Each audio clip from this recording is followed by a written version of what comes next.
Bonjour et bienvenue pour ce point hebdomadaire de décryptage de l'actualité économique et géopolitique en mode affranchi.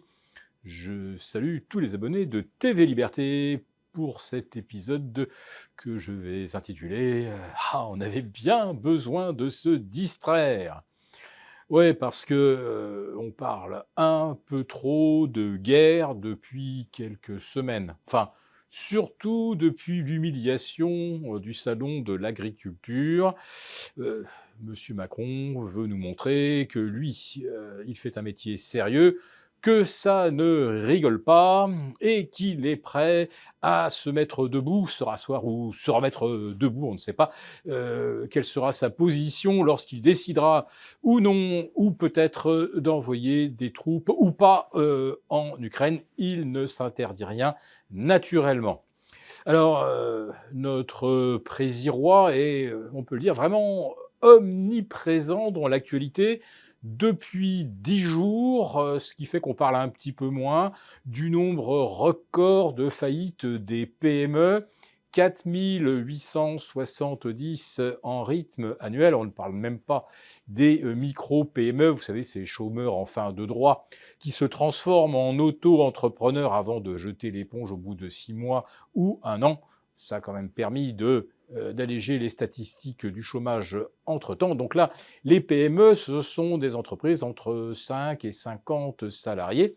Et c'est quand même le cœur du réacteur, quelque part en France, puisque les PME sont implantées partout, dans les grandes métropoles, mais également en province, voire même dans ce qu'on appelle la ruralité, où 2 ou 3 PME font vivre des bourgades en plus de la coopérative agricole. Alors, si ce tissu-là part en miettes, je rappelle que nous avons en France 36 000 communes.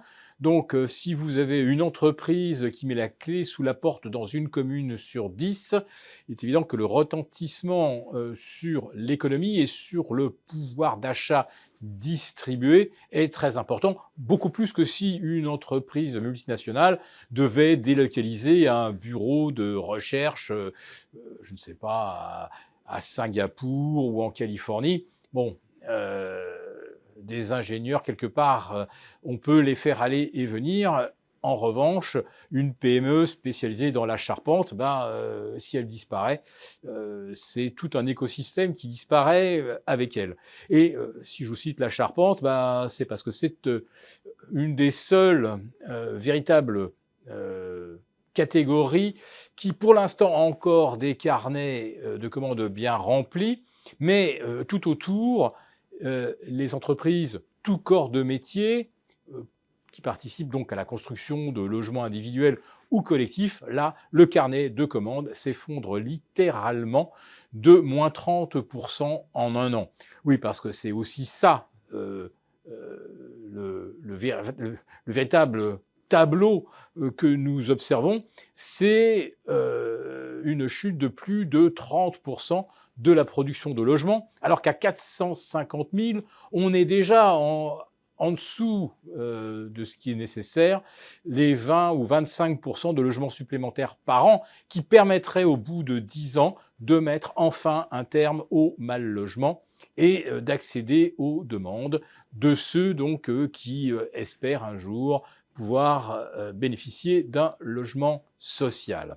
Alors, les gesticulations guerrières du Prési-Roi, eh bien, ce n'est finalement qu'une énième version d'une mise en scène de sa propre personne. Alors, on a eu le Prési-Roi habillé en aviateur, donc le Prési-Roi Top Gun, et puis on a eu le Prési-Roi qui dit son fait au dictateur, et puis le Prési-Roi boxeur, et puis à Marseille, le Prési-Roi contre la French Connection, qui va à lui tout seul étouffer le trafic de stupéfiants. Ne manque plus finalement que le Prési-Roi chercheur d'or et le Prési-Roi aux Jeux Olympiques. Donc ça, eh bien, c'est ce qui nous attend pour le 26 juillet prochain. Et puis pas pour se distraire, on a aussi donc le ministre de l'économie qui publie un nouveau livre, un nouvel opus qui s'appelle La Voix française. Donc je pense qu'il a pu constater, d'ailleurs il le montre dans son bouquin, que la France est bien sur une voie de garage. Et heureusement qu'il sait comment s'en sortir. Ah, si seulement M. Bruno Le Maire pouvait dispenser ses lumières auprès du ministre de l'économie pour éviter que la France ne s'enfonce dans la dette, les déficits, le déclassement, la délocalisation et la mort à petit feu de notre tissu de PME, PMI dont je parlais au début de cette chronique. Oui, si seulement le maire écrivain pouvait de temps en temps tirer la manche de Bruno, le ministre de l'économie, et en lui disant faut arrêter tes bêtises et regarde, il y a des trucs à faire pour nous sortir de l'ornière. Et pour vous remercier de votre fidélité, vous pouvez télécharger gratuitement, en cliquant sur le lien ci-dessous, mon rapport spécial pour sauver votre épargne en 5 placements financiers pour combattre l'inflation. Merci et à bientôt.